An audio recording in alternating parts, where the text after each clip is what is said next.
चलो यार बच्चों स्टार्ट करो क्या। सो टॉपिक बड़ा ही इंपॉर्टेंट है, कंसाइनमेंट है ना। एग्जाम में 6 से 8 नंबर के क्वेश्चन इसके ऊपर पूछे जाते हैं। आ जाओ तूफान की रफ्तार से एकदम पूरे जोश के साथ टॉपिक को स्टार्ट करते हैं। सो सबसे पहले मैं कंसाइनमेंट का मीनिंग बताना चाहूँगा बेटा आप लोगों को। बेसिकली कंसाइनमेंट का मतलब होता है ट्रांजैक्शन। प्लीज़ ध्यान देना, transaction. Consignment is the transaction of sending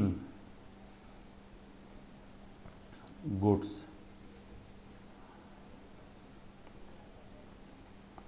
by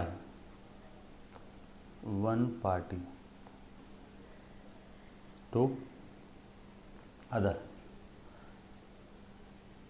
ये अन्ना है, अन्ना ने बन्ना को गुड सेंड किया, गुड सेंड किया। सेंड, सेल नहीं, नॉट सेल। क्या किया उसने? सेंड किया। सो गुड सेंड किया ट्रक में भर के, हाथ गाड़ी, लोड गाड़ी, एरोप्लेन, जहाज, कैसे भी अन्ना ने बन्ना को माल भेजा। क्यों माल भेजा? एक पार्टी ने दूसरे पार्टी को माल भेजा। ये माल की पूजा करने वाला है क्या? नो। बन्ना के पास जैसे ही ये माल आ गया, बन्ना इस माल को आगे सेल करने वाला है। क्यों माल भेजा? By one party to other for the purpose of further sale. Banna उसको आगे बेचेगा, बन्ना उसको आगे बेचेगा। किसके बिहाफ में? On behalf of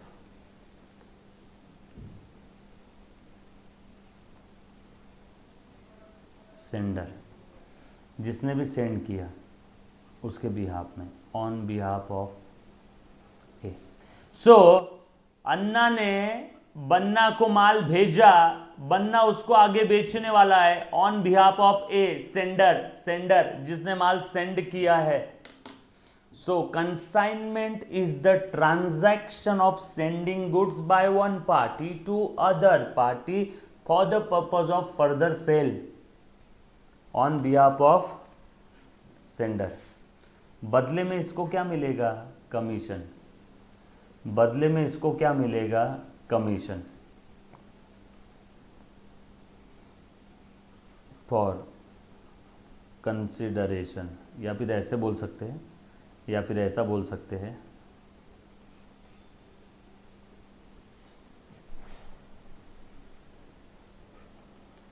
for this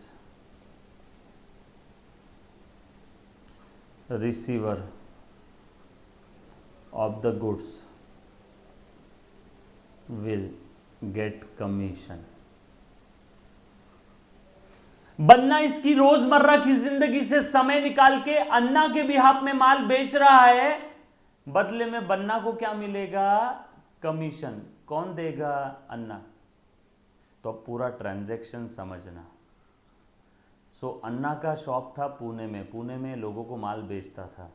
इसने सोचा क्यों ना मुंबई में भी माल बेचा जाए, तो उसने मुंबई के बन्ना को कॉल किया। हाँ बन्ने, पुणे से अन्ना बात कर रहा हूँ, माल भेज रहा हूँ तुझे, तू पुणे मुंबई में मेरे बिहाफ में माल सेल कर, बदले में मैं तुझे कमीशन दूंगा। बन्ना रेडी हो गया।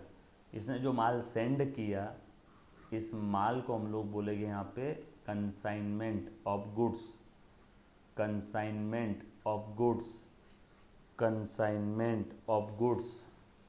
So consignment is basically transaction of sending goods by one party to other for the purpose of further sale on behalf of the sender, and for this receiver of the goods यानी बन्ना, इसको क्या मिलेगा? Commission. ये हुआ consignment का meaning, ये हुआ consignment का मीनिंग। क्लियर है? बहुत सिंपल है बेटा, यस और नो। चल थोड़ा सा और आगे बढ़ रहा हूँ, प्लीज़ ध्यान देना बेटा, प्लीज़ ध्यान देना, प्लीज़ ध्यान देना। यहाँ तक सिंपल था। अब यहाँ पे ये जो पार्टी है जो माल भेज रही है, इस पार्टी को हम लोग बोलेंगे कंसाइनर। जो कंसाइनमेंट सेंड कर रहा है इसको बोलेंगे कंसाइनर। जो कंसाइनमेंट सेंड कर रहा है कंसाइनर। जो कंसाइनमेंट रिसीव कर रहा है इसको बोलेंगे कंसाइनी। जो कंसाइनमेंट रिसीव कर रहा है इसको बोलेंगे कंसाइनी। सो क्या मैं ऐसा बोल सकता हूँ, consignment is the transaction of sending goods by one party यानी कंसाइनर टू अदर पार्टी यानी कौन, consignee, for the purpose of further sale on behalf of consignor. माल भेजने वाला कौन है, consignor. And for this receiver of the goods, जिसको माल मिला यानी कंसाइनी को, बदले में क्या मिलेगा, कमीशन। सो यहाँ पे कंसाइनी कौन है, बन्ना, कंसाइनर कौन है, अन्ना। यस और नो, यहाँ तक किसी बच्चे को कोई डाउट है? सर लेकिन हमें क्या करना है इस टॉपिक का? बेटा आपको इस कंसाइनमेंट की अकाउंटिंग करना है। सर किसके बुक में, अन्ना के बुक में भी और बन्ना के बुक में भी। टॉपिक का रिलेवेंस समझ में आया क्या? टॉपिक का रिलेवेंस समझ में आया सभी को कि इस टॉपिक में करना क्या है?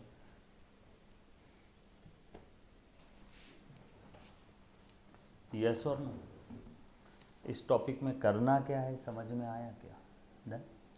So we have to account for the transaction of consignment in the books of Anna and in the books of Channa, sorry Banna। Consignor जो माल भेज रहा है एंड कंसाइनी जिसे माल रिसीव हो रहा है, माल भेज रहा है, बेच नहीं रहा है। अन्ना बन्ना को माल सेंड कर रहा है और Banna is like an agent of the Anna. ये कंसाइनी कौन होता है, consignee is like an agent of the consignor, is like an agent. ये एजेंट की तरह कंसाइनर के बिहाफ में माल बेचेगा और बदले में इसको मिलेगा कमीशन, बराबर। And consignor is like principal. So दोनों के बीच में प्रिंसिपल एजेंट वाला रिलेशनशिप हो सकता है क्या? यस। कंसाइनर कंसाइनी है क्या? यस। कंसाइनर माल भेज रहा है क्या? यस। क्लियर?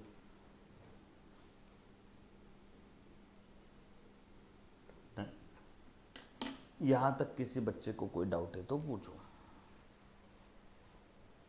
एक बच्चे ने लिखा है कि sir now days due to the e business इस टाइप के ट्रांजैक्शन रिड्यूस हो गए। नहीं बेटा, उल्टे इस टाइप के ट्रांजैक्शन बढ़ गए। अब मुझे एक बात बताओ, होता क्या है, होता क्या है? अब आज के डेट में इंटरनेट की वजह से हर इंसान एक दूसरे से कनेक्टेड है।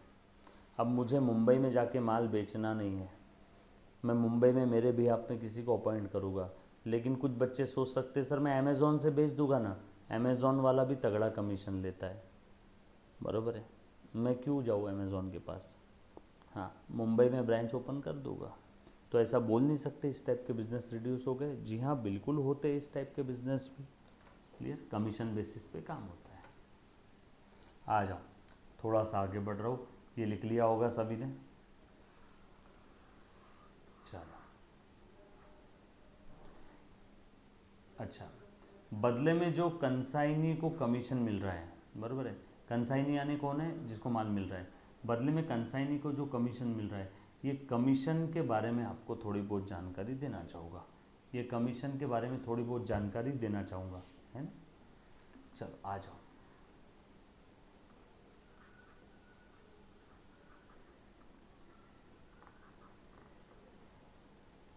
कौन पे कर रहा है?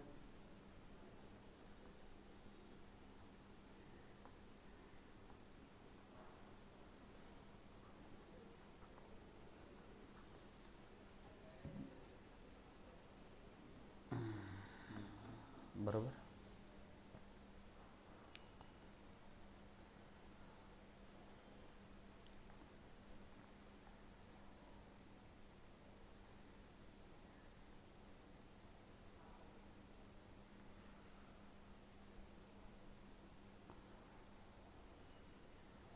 Ordinary commission,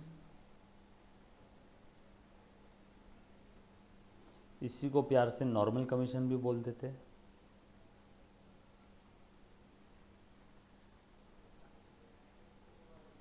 overriding commission,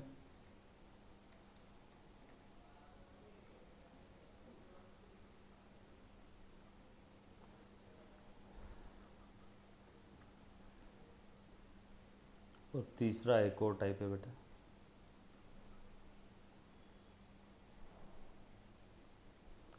del क्रेडियर commission. Normal commission, इसी को ऑर्डिनरी कमीशन बोलते हैं। उसके बाद ओवरराइडिंग कमीशन, ओवरराइडिंग कमीशन, और तीसरा है बेटा डेल क्रेडियर कमीशन। तीसरा कौन सा है? डेल क्रेडियर कमीशन, बरोबर। अब तीनों कमीशन का आपको मतलब बताता हूँ, कौन कौन सा कमीशन क्यों देते हैं, किस सिचुएशन में देते हैं, वो कमीशन के पीछे का ऑब्जेक्टिव क्या है, वो कमीशन के पीछे का ऑब्जेक्टिव क्या है ना। सारी चीज़ें समझो, है ना, सारी चीज़ें समझाता हूँ कि कौन सा कमीशन क्यों दे रहे, किस लिए दे रहे, उसके पीछे का ऑब्जेक्टिव क्या है ना। अगर वो कमीशन, प्लीज़ ध्यान देना, उस कमीशन के केस में एंट्री क्या रहेगी, ठीक है।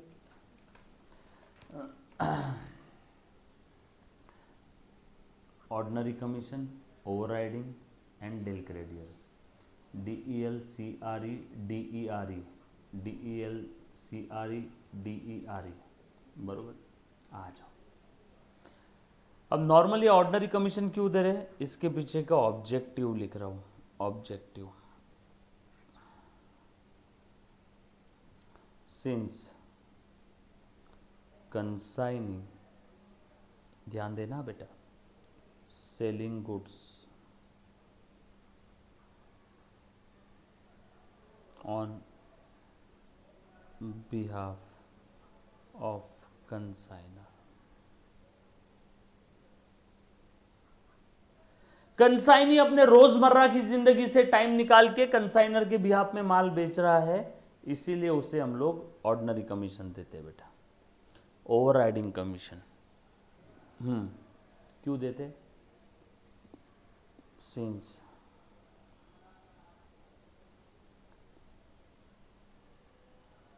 कंसाइनी सेलिंग गुड्स, लिखना है मेरे साथ साथ, at a price which is more than invoice price।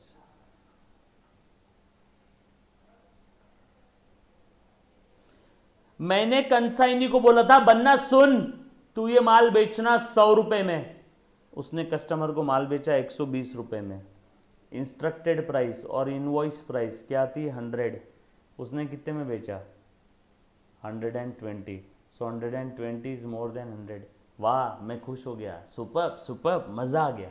मैंने बोला था 100 में बेचना है, उसने माल बेचा 120 में। मैंने बोला था 100 में बेचना है, उसने माल बेचा 120 में। अब मुझे एक बात बताओ, अच्छी बात है या बुरी बात है? कंसाइनर के पॉइंट ऑफ व्यू से अच्छी बात है, मेरे को ज़्यादा फ़ायदा हो गया। मैं तो 100 में बेचने के लिए बोल रहा था, उसने 120 में सेल किया, एक्स्ट्रा प्राइस में सेल किया, तो मैं खुश होकर उसको कौन सा कमीशन दे दूंगा? Over riding. नॉर्मल कमीशन क्यों दे रहा हो? बेचारा मेरे लिए काम कर रहा है। और डेल क्रेडियर कमीशन क्यों दूंगा? सिंस अगर पैसा डूब जाता है, मैं पुणे में हूँ, बन्ना मुंबई में है, बन्ना मुंबई में मेरे भी आप में माल बेच रहा है, बन्ना के बेचे हुए माल को, बन्ना के बेचे हुए माल का अगर पैसा नहीं आया, डेटर से डूब गया, तो बैड डेट हो गया। तो बैड डेट लॉस वैसे तो मैं बेयर करता हूँ, क्योंकि धंधे का मालिक मैं हूँ, कंसाइनमेंट का मालिक मैं हूँ, तो बैड डेट का लॉस मैंने बेयर करना चाहिए, बन्ना ने नहीं। लेकिन बन्ना मेरे साथ कोई फ्रॉड नहीं करना चाहिए, नहीं तो पता चला कल चल के हर समय वो बोल रहा है पैसा डूब गया, मालूम है लॉस अन्ना बेयर कर रहा है, तो बन्ना बार बार बोल रहा है पैसा डूब गया। इस झंझट से बचने के लिए मैंने क्या बोला, बन्ना आज के बाद बैड डेट का लॉस भी तेरा, बरोबर है। So bad debt loss born bye consignee. सो कंसाइनी बैड डेट के लॉस का रिस्क अपने सर लेने के लिए तैयार है, इसीलिए मैं उसको कौन सा कमीशन दे रहा हूँ? डेल क्रेडियर। अगर डेल क्रेडियर कमीशन नहीं दिया तो बैड डेट का लॉस कौन बेयर करेगा? कंसाइनर, क्योंकि धंधे का मालिक कौन है? कंसाइनर। तो लॉस भी किसका होता है? मालिक का। मालिक कौन है? कंसाइनर। और डेल क्रेडियर कमीशन दिया तो बैड डेट का लॉस फिर कंसाइनर का नहीं, बैड डेट लॉस कौन बेयर करेगा? कंसाइनी। कंसाइनी के बेचे हुए माल में से अगर पैसा डूबा तो बैड डेट का लॉस कौन बेयर करेगा? कंसाइनी। अगर डेल क्रेडियर कमीशन दिया तो, बरोबर है। कुछ बच्चे एक्स्ट्रा प्रॉफिट पे आ गए, जैसे मैंने बोला कि सर 100 रुपये में माल बेचने का आपने बोला था, उसने 120 में बेचा, 20 रुपीज़ का। क्यों थक रहे हो? मैंने बोला 20 रुपीज़ का क्या करना है? कुछ नहीं, मैंने बस इतना बोला कि इस बात से खुश हो कि मैंने ओवर राइडिंग कमीशन दिया है। मैं ऑब्जेक्टिव बता रहा हूँ, कौन सा कमीशन देने के पीछे का ऑब्जेक्टिव क्या है। मैंने नंबर्स में या कैलकुलेशन में बात किया अभी? नो, मैंने कैलकुलेशन की बात नहीं किया, मैंने कैलकुलेशन की बात अभी तक नहीं किया, ठीक है। डन, ओके, क्लियर, पक्का, चलो आगे, वेरी गुड, चलो आ जाओ। सो ऑब्जेक्टिव समझ में आ गया, तीनों कमीशन देने के पीछे की वजह, वाई, क्यों दे रहे हैं। कंसाइनी रोज़मर्रा की ज़िंदगी से टाइम निकाल के माल बेच रहा है, ऑर्डिनरी कमीशन। कंसाइनी माल बेच रहा है इंस्ट्रक्टेड प्राइस के भी ऊपर के प्राइस में, ओवर राइडिंग कमीशन। कंसाइनी माल बेच रहा है और उस माल में अगर बैड डेट हुआ, उधारी में बेचा, तो बैड डेट लॉस कौन बेयर करेगा? कंसाइनी। तो इसलिए मैं दे रहा हूँ डेल क्रेडियर कमीशन, क्लियर। अब मैं आपको बता रहा हूँ कि ये तीनों कमीशन कैलकुलेट कैसे करते हैं। अभी मैंने क्या बताया? ऑब्जेक्टिव। अब मैं बताने जा रहा हूँ हाउ टू कैलकुलेट। तीनों कमीशन निकालने का तरीका एक ही है,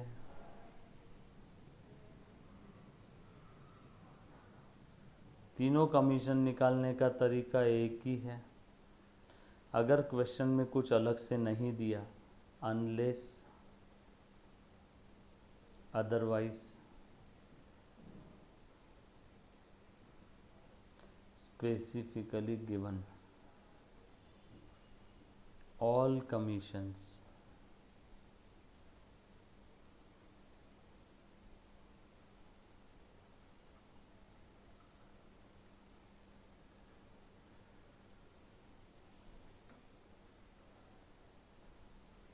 will be calculated on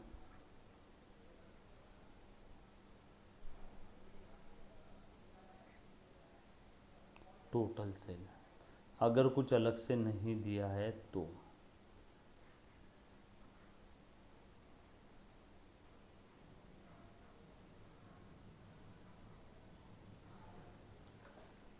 clear. अब कुछ बच्चे सोचेंगे नहीं सर, यहाँ 100 रुपए में माल बेचने के लिए बोला था, उसने 120 में बेचा, तो सर ये वाला कमीशन 20 पे निकलेगा ना? गलत। टोटल सेल, सेल कितना था? 120, तो 120 पे। यस और नो? हाँ, ये बात समझ आई क्या? अगर क्वेश्चन में कमीशन कैलकुलेट करने के लिए कुछ अलग से नहीं दिया, तो सारे कमीशन कौन से प्राइस पे निकालेंगे? टोटल सेल पे। अगर कुछ क्वेश्चन में अलग से नहीं दिया है तो, अगर कुछ क्वेश्चन में अलग से नहीं दिया है तो all commissions will be calculated on total sale. Clear, पक्का, चलो आगे।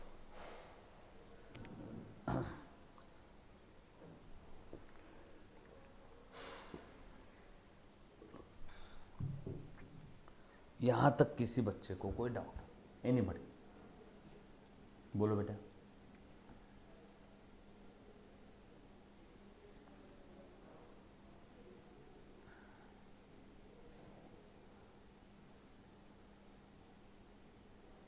क्लियर है?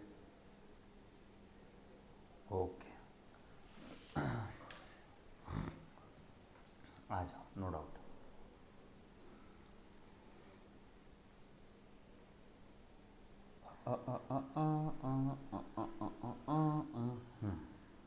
लिख लिया सभी ने? लिखना बाकी है किसी का?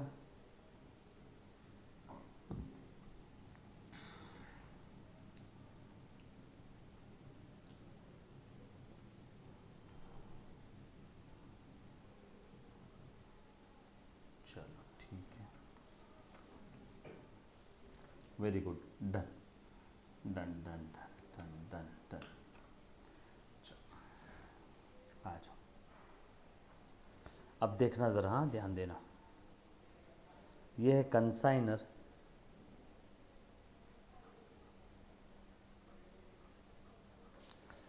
ये पुणे से मैं हूं, मैं टीवी बेच रहा हूं पुणे में, और मैंने मुंबई में जेठिया को फोन लगाया, जेठालाल, उसको माल भेज दिया टीवी का।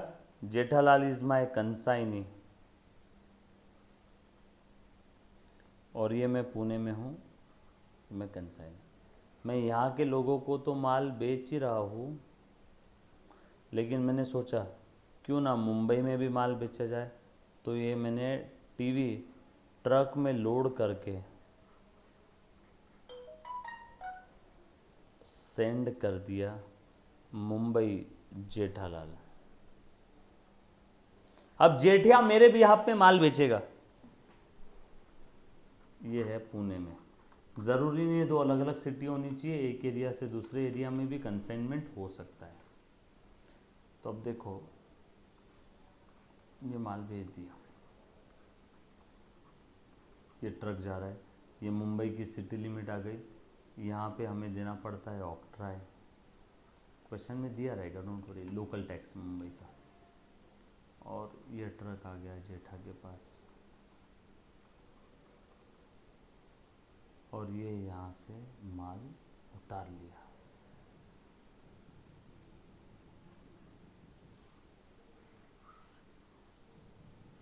डन।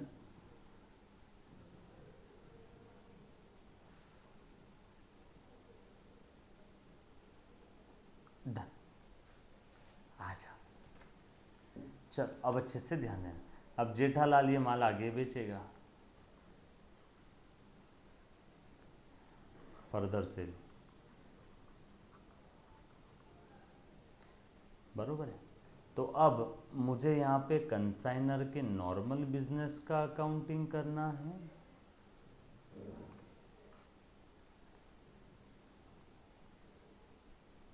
के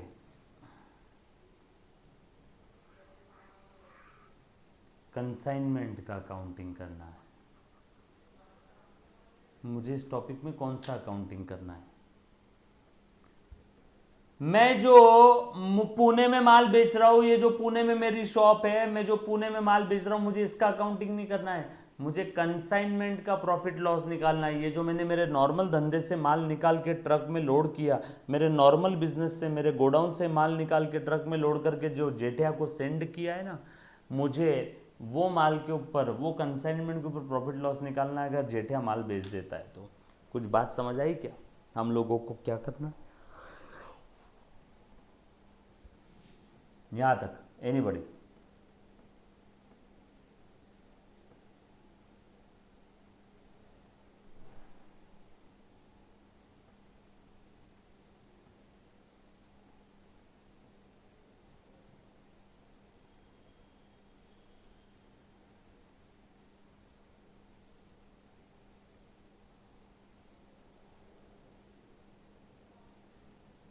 वेरी गुड, क्लियर है। चलो आगे आ जाओ। सो अब देखो, मैं वही कर रहा हूँ,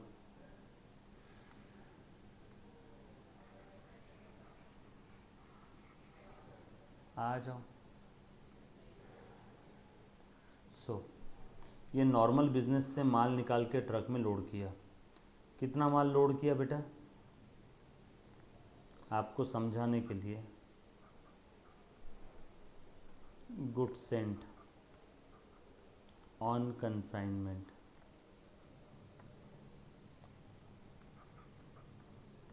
क्वांटिटी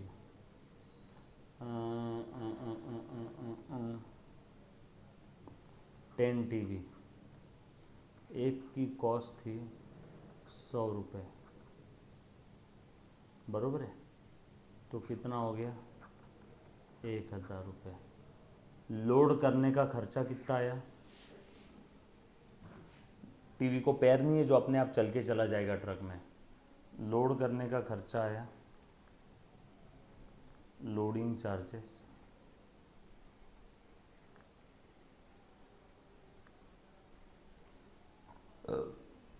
₹5 पर टीवी। बोलो कितना खर्चा आया होगा लोड करने का? टोटल 50 रुपये, 10 टीवी का 50 रुपये, एक टीवी का 5, ट्रांसपोर्ट चार्जेस लगे मुझे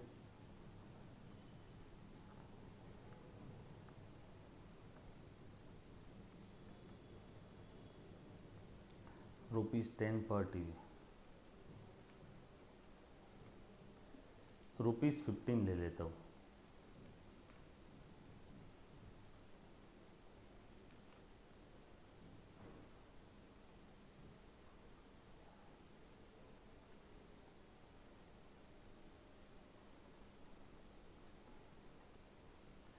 उसके बाद रास्ते में हो सकता है लॉस हो गया हो। लॉस दो टाइप का है,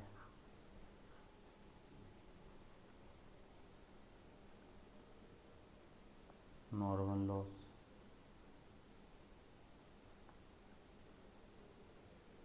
abnormal loss. Normal loss, abnormal loss, दो टाइप का लॉस हो सकता है।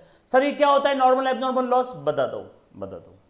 रास्ते में लॉस हो गया, मान लो ट्रक ड्राइवर ने एक टीवी चुरा लिया, हमने ठीक से लॉक नहीं किया था, हमारी गलती थी, अवॉइडेबल था, हमारी गलती थी, अवॉइडेबल था। एक टीवी ट्रक ड्राइवर ने चुरा लिया, एक टीवी ट्रक ड्राइवर ने चुरा लिया। एबनॉर्मल लॉस है, अवॉइडेबल था, लेकिन जो रास्ता है वो रास्ता ख़राब है। तुम गाड़ी कितनी भी स्लो चला लो, 10 में से एक आध टीवी तो ख़राब हो जाता है, स्क्रीन फूट जाती है, टूट जाती है ना। वो हमारे हाथ में नहीं है, वो ऊपर वाले के हाथ में है।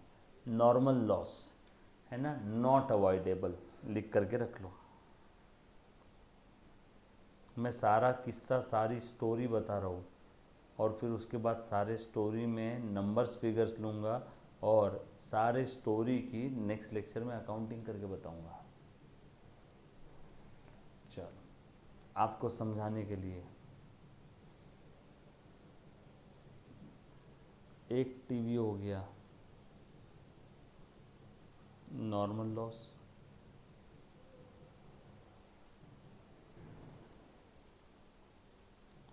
और 2 टीवी हो गए एबनॉर्मल लॉस। क्लियर? आपको समझाने के लिए जस्ट एग्जांपल। ऑक्ट्राई पे किया,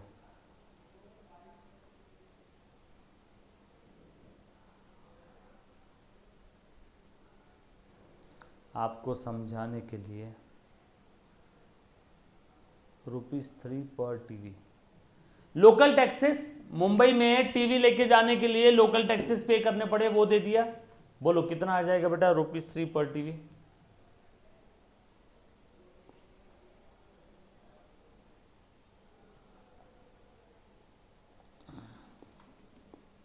बोलो। Wrong answer, 30 is the wrong answer. 2 TV तो चोरी हो गए, एक टीवी टूट गया, बचे कितने? 7 TV. So multiplied by number 7। Common sense apply करो। चलो आगे, वेरी गुड। उसके बाद अनलोडिंग चार्जेस दे दिए। ये किसने दिए होंगे अनलोडिंग चार्जेस? जेठालाल ने। हम थोड़ी ना पुणे से मुंबई जाने वाले हैं यहाँ पे अनलोडिंग चार्जेस देने, हम थोड़ी ना पुणे से मुंबई जाएंगे। जेठालाल ने पे कर दिया और अब हमें जेठालाल को रियम्बर्स करना पड़ेगा। इन फ्यूचर जब कभी भी हम लोग जेठालाल के साथ हिसाब करेंगे तो हम लोग को बोलेंगे हाँ जेठिया, तूने मेरे भी आप में चार्जेस पे किए थे, लोकल टैक्सेस, अनलोडिंग चार्जेस, बोल कितना हुआ तेरा हिसाब। So unless otherwise specifically given, ये कौन पे करता है? इधर वाले चार्जेस। हम तो जाएंगे नहीं, कॉमन सेंस, कंसाइनी ने पे किया होगा।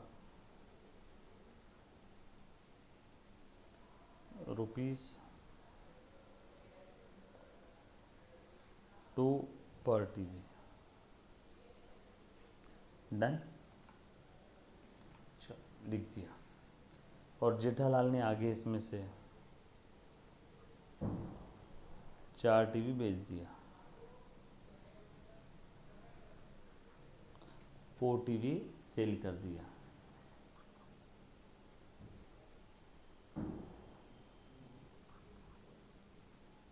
150 रुपीज़ बन डन। 150 रुपीज़ में सेल कर दिया, 150 रुपीज़ पर टीवी। बोलो कितने का स्टॉक उसके पास पड़ा है? 10 में से 3 चले गए, बचे 7, 7 में से 4 बेच दिया, बचा 3 यूनिट का स्टॉक जेठालाल के पास पड़ा है। ये है कंसाइनमेंट का पूरा स्टोरी। मैं पुणे में लोगों को यहां टीवी बेचता था, मैंने सोचा क्यों ना मुंबई के लोगों को भी टीवी बेचा जाए, तो मैंने मुंबई में जेठिया को फोन लगाया, जेठिया को बोला जेठिया मेरे बिहाफ में तू टीवी बेच। सो मैंने टीवी को ट्रक में लोड करके उसका कंसाइनमेंट सेंड कर दिया मुंबई।